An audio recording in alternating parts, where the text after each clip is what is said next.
Namaskar and welcome to this exciting session in continuation of our series on Vijayanagar Empire. So today, last time we spoke about these principal saints, and today we're going to go deep dive into Sri Lakshmi Kumar Tathacharya. And Tathacharya, my pronunciation is a little bit bad, but with deep respect to Tathachari. And so we have a very prominent guest. You heard him last time, you loved his videos, and he's back again on this show to tell us more about this great Vaishnava saint who was also the guru and advisor of Krishna Devaraya. So without delay, let's welcome Sridhar Chetyala. Namaskar ji, glad to be here. Yeah. To talk about one of the most prophanic and great rulers, often forgotten, not even often forgotten, almost forgotten in the annals of our, what I call as indomitable Vedic Puranic civilizational history. And if there is one person who is an epitome, that is Krishna Devaraya. That's right. No, I think that it is a big failure of the Indian education system and also the Archaeological Society of India. It's a big failure to ignore this great personality from the entire medieval ancient Vedic history. Because I would say medieval ancient because it was at the almost medieval, yes, because this person had such a profound impact on the whole of India in terms of protecting Sanatan Dharma. And so Raja Krishnadev Rai is a failure of the education system of India. In last 70 years, they're not able to give him the right respect that this person deserves.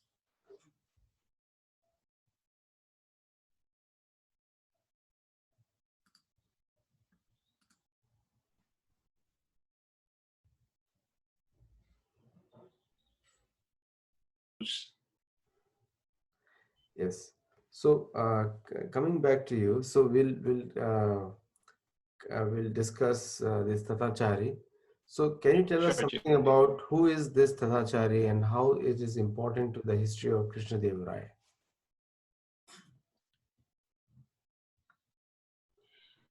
Tathachari hails from one of the most and profound Vaishnava families from South. And his linkage to Sri Rangam and Kanchipuram, the two big, there are in fact several, but two major Vaishnava kshetras. Sri Rangam is called as the Bhuloka Vaikuntham. And of course, Kashi is the integration of both Shaivism and Vaishnavism. Right? So he hails from a very, very orthodox and traditional family, born in.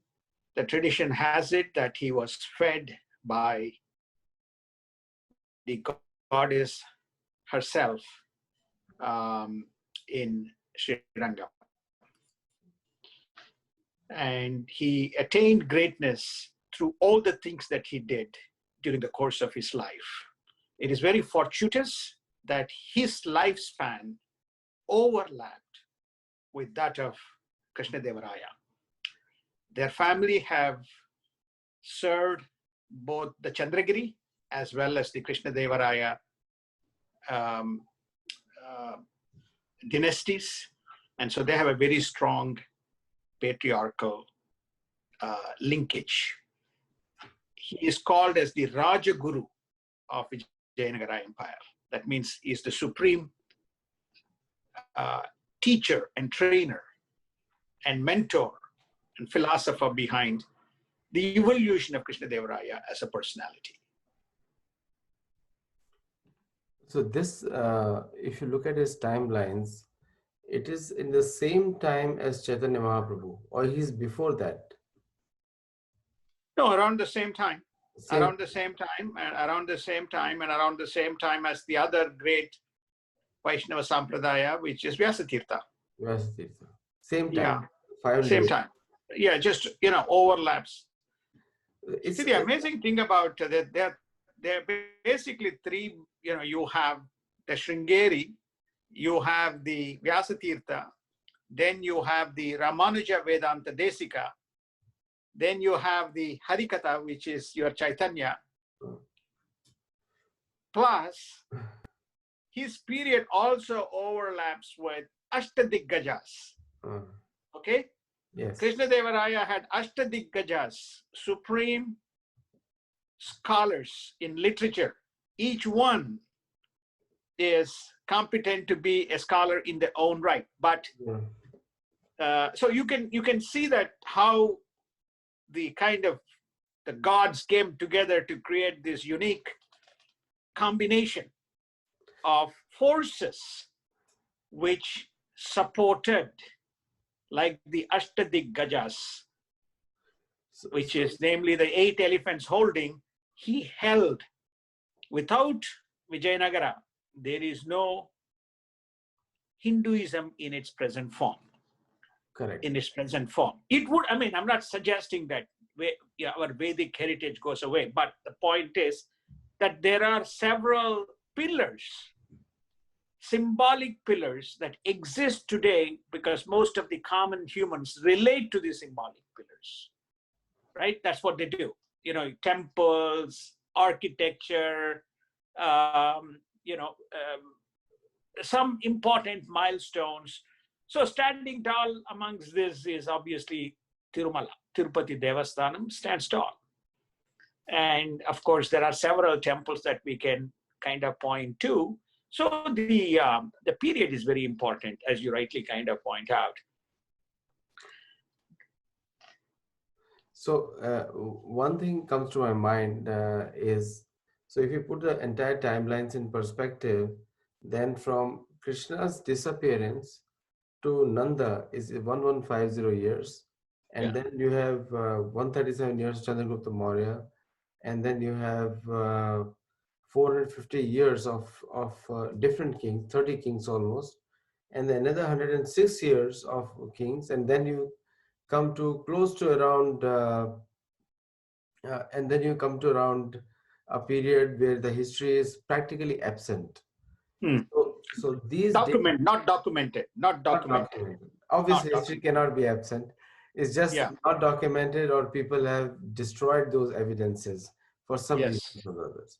Those records are absent, and and then you come to this period of Krishna Devaraya, which is very recent, 500 years back mostly, and then you have again a renaissance, which is coming back the entire culture of life, and in this period of Krishna Devaraya, many invasions happened, but the culture was protected in an unforeseen way by this great king.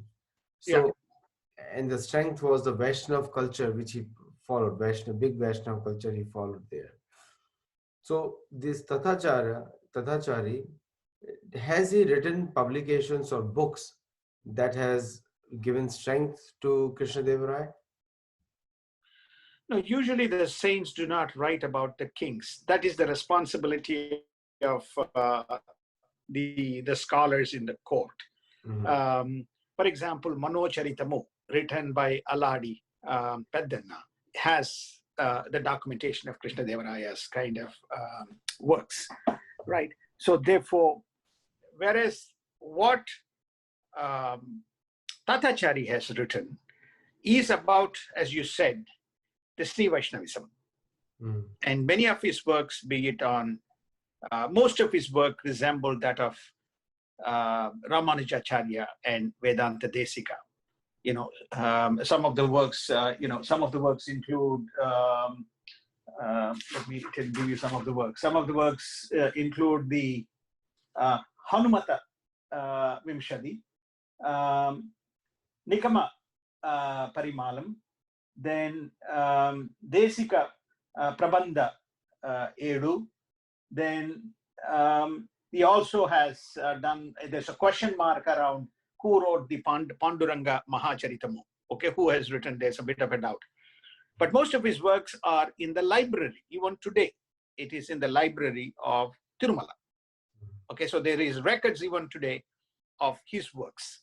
So his is more around his experiences and commentaries on the works of the great Vaishnava saints, right? The two. So that's what his is. His is not about writing about the king. He's above the king. He's the rajaguru. He's the king of kings. Yes. Right. So in his devotion, you actually also you read his works also. So what was the profound impact that he made with his teachings on Raja Krishna Devaraya? I think he had two important objectives. One objective is Dharma Anushtana. That is the Dharma as is enshrined in our Vedic Puranic literature. Shastras. Literature is the most inappropriate. Shastras. He made sure that Anushtana was followed by the kings. Just. Because the reason is, otherwise, the guru has no meaning if he himself is not the one who is mentoring his disciples to follow the principles that you teach about why our Vedic heritage has answers to any question and what is the just thing. So it's called Rajaniti. That is, what are the principles that a king has to follow? That's the number one objective that he made sure Krishna Devaraya followed. So number two, he also made sure, which I told you, Vijayanagara has two principal objectives. One is to ensure and protect and preserve the Hindu Dharma. The second, which is even more important, is to make sure that it is advocated in the entire kingdom and to people who visited the kingdom from outside so that they can understand the nuances correctly. So Tatacharya not only gave the Rajaniti and the Dharma Anushtana to Krishna Devaraya, but he also became the custodian of all the temples, Divya Desas, 108 Vishnu Divya Desas, he was the custodian. He appointed his heirs, he gave them the income which comes from the areas that was under the jurisdiction of those respective temples. He renovated, consecrated temples, and he traveled extensively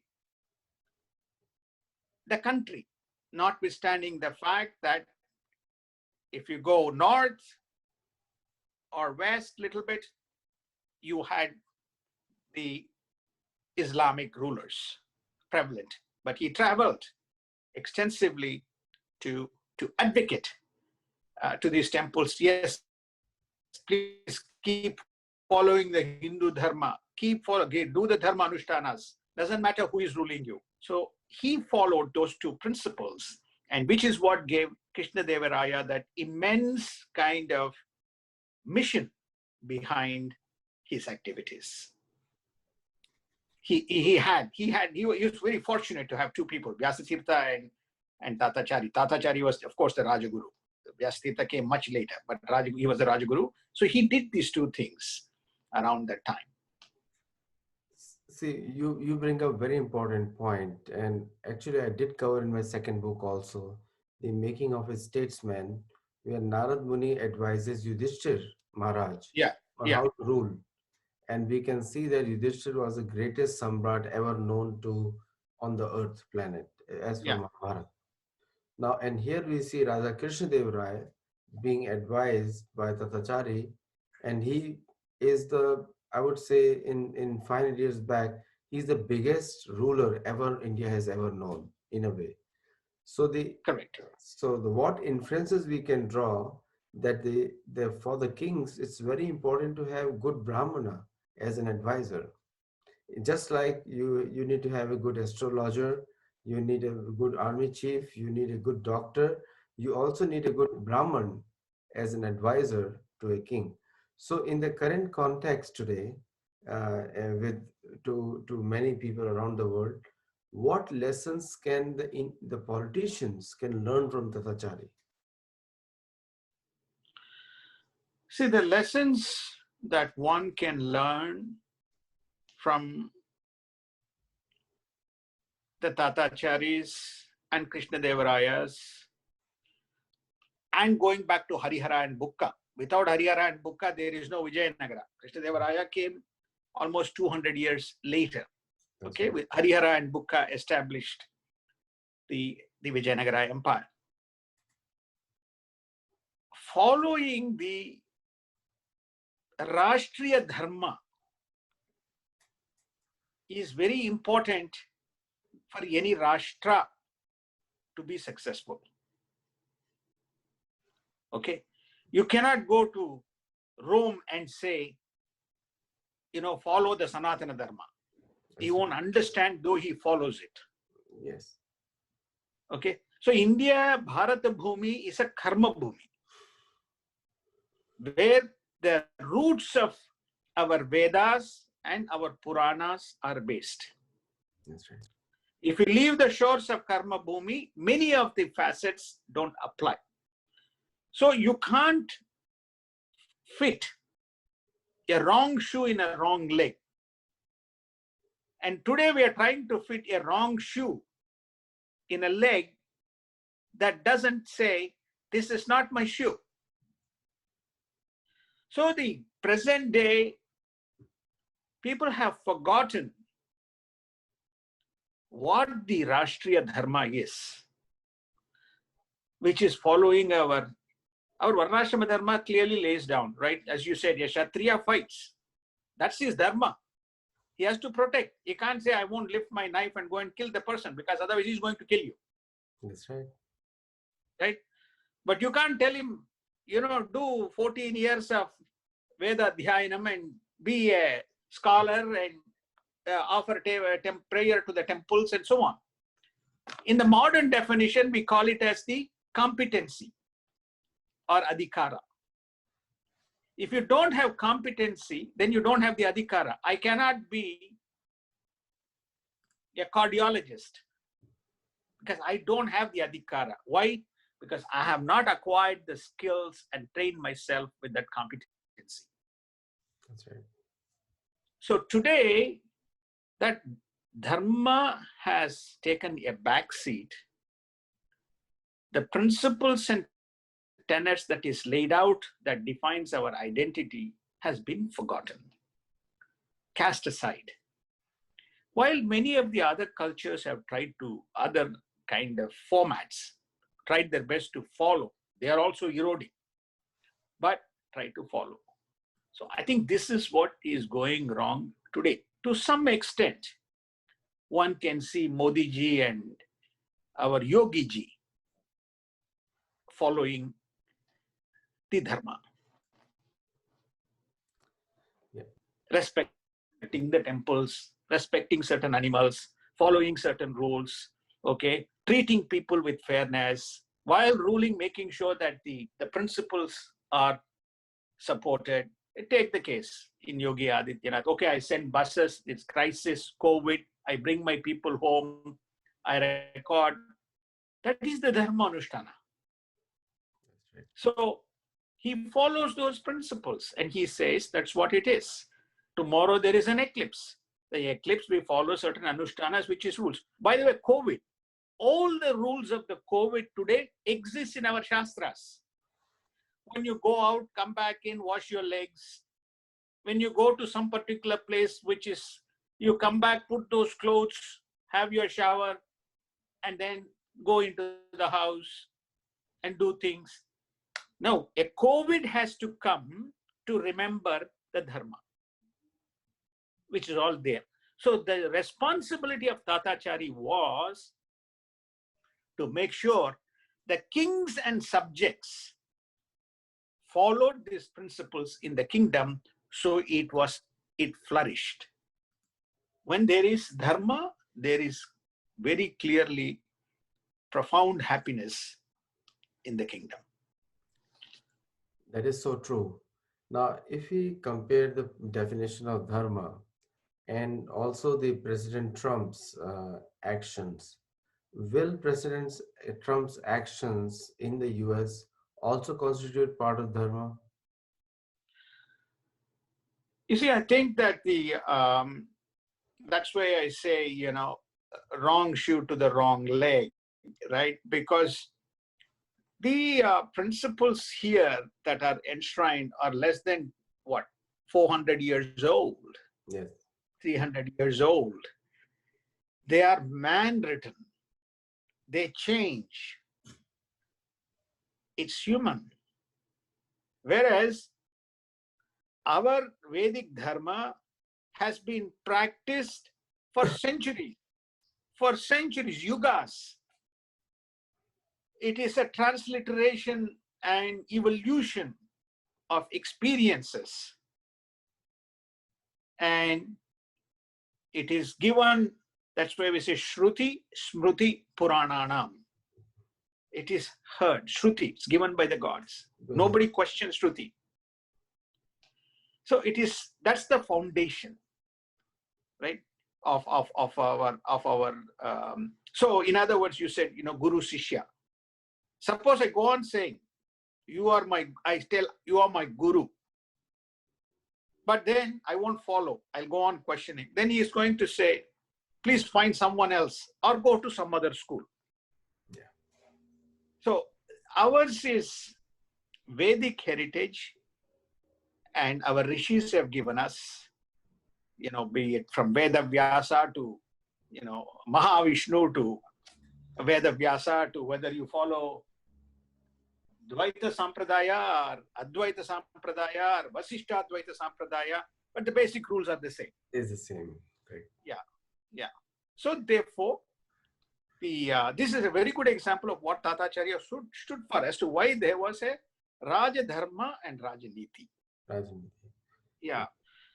And the other great thing is that you can see how these religious scholars or the great saints had multifaceted responsibilities. They had multifaceted responsibilities. They can actually call the warriors of Krishna Devaraya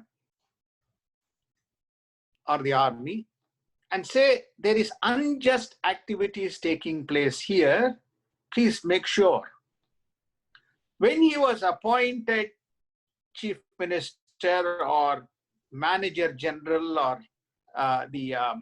of custodian of Divya Kshetras, one of the first things that he did was, there's a lot of robberies, a lot of chaos.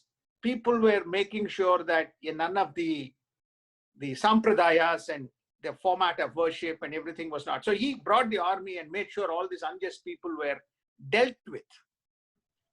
He did not say, please, king, you come and see for yourself and solve. No, he enforced. He had the authority to enforce. So therefore they have, that's why I always say people, you can't take Modi, but you can take Yogi. Yogi was a sannyasi,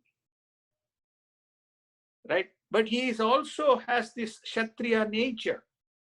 So he is a ruler and he summons the appropriate people to do that task. So very similar. I mean, people in the modern generation how do you kind of relate to this, right? So you have examples, in pockets of such examples in India. To go back to your question about the politics kind of distills and moves away from our symbols of culture.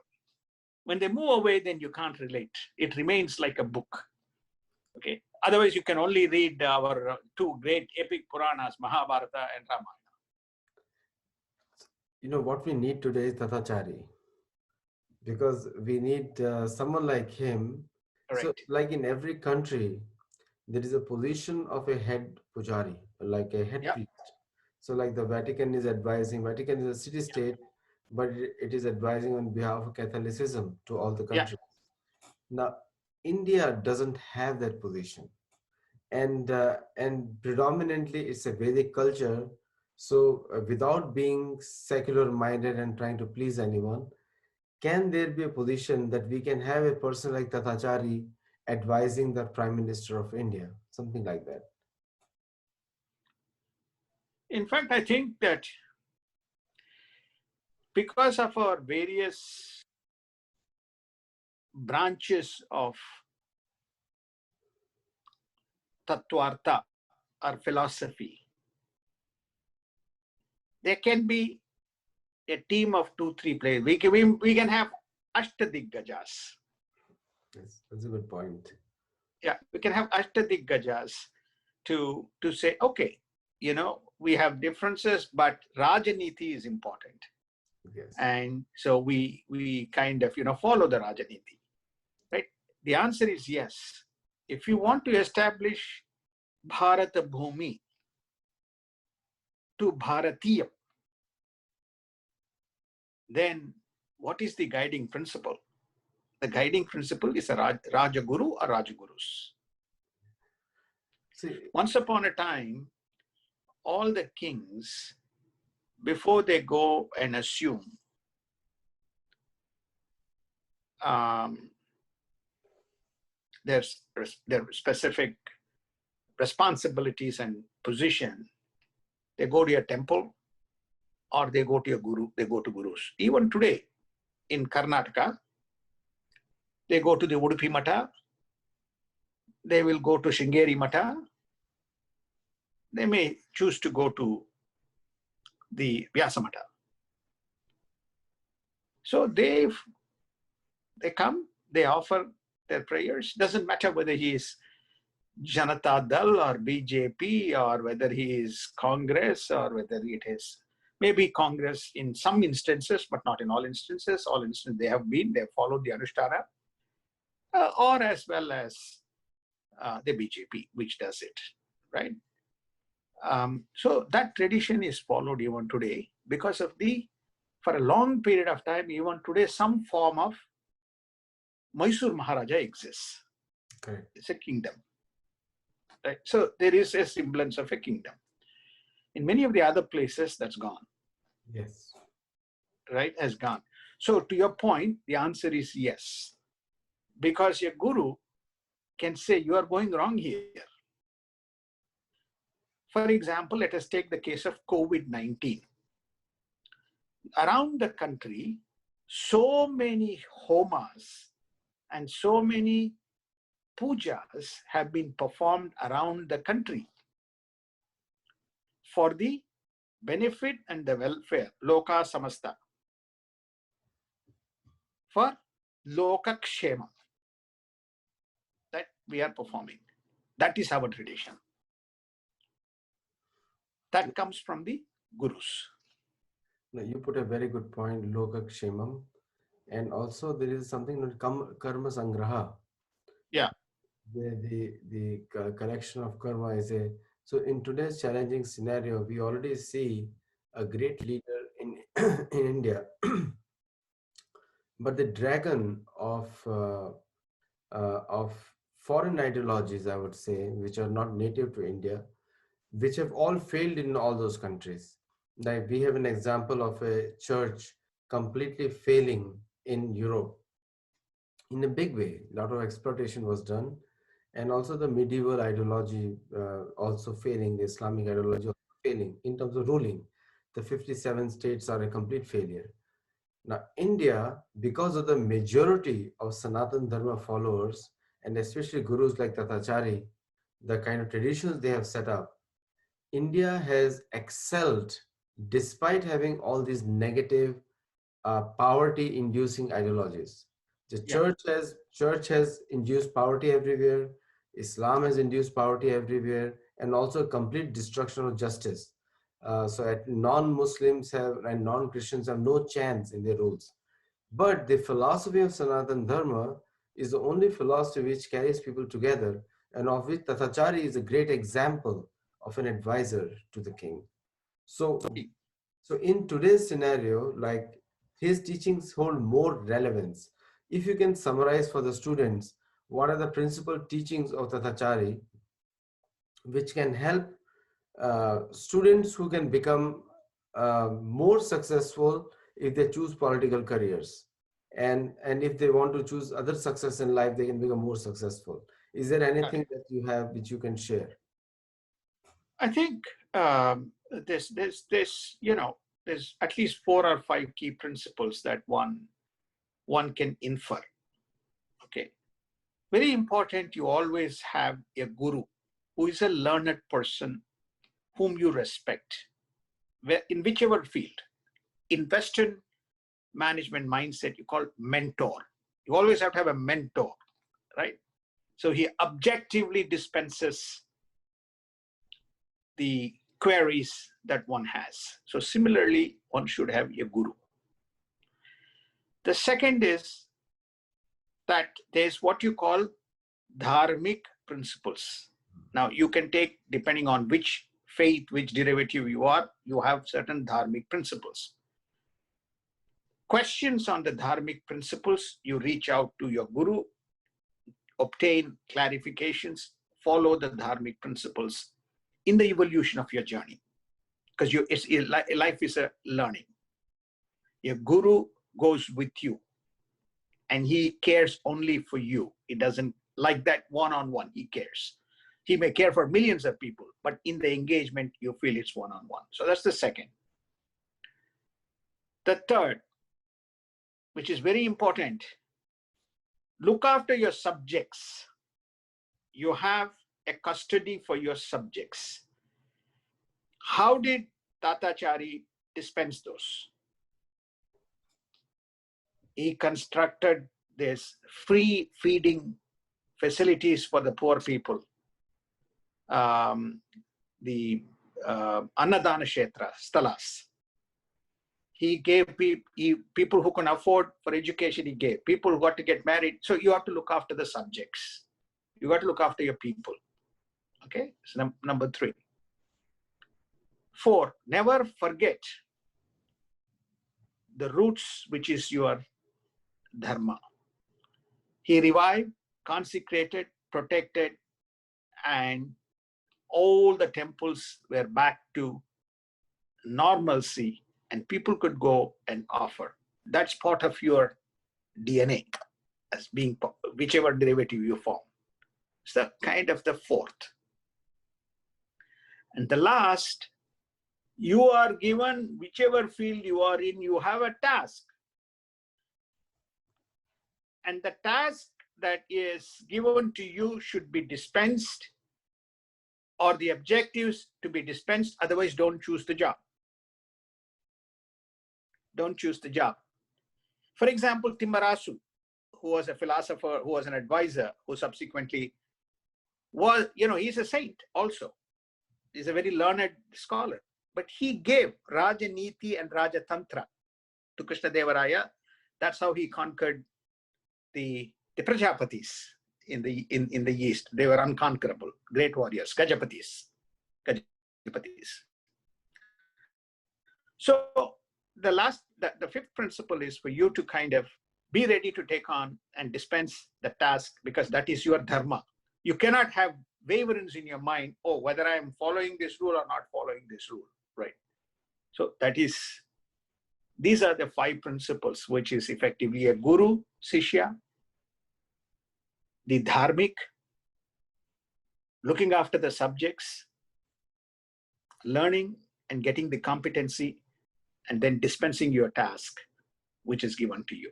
And never forget your dharma. The day you forget your dharma is the day you forget the syntax and semantics of who you are. So those are the things that one can infer from Tatacharya and Krishna Devaraya's engagement. Yeah, excellent points, Sridhar Chatyalaji. And viewers, I think we learned a lot today. So Vijayanagar Empire, Raja Krishna Devaraya and Tathacharya, his principal priest and an advisor and also a guru.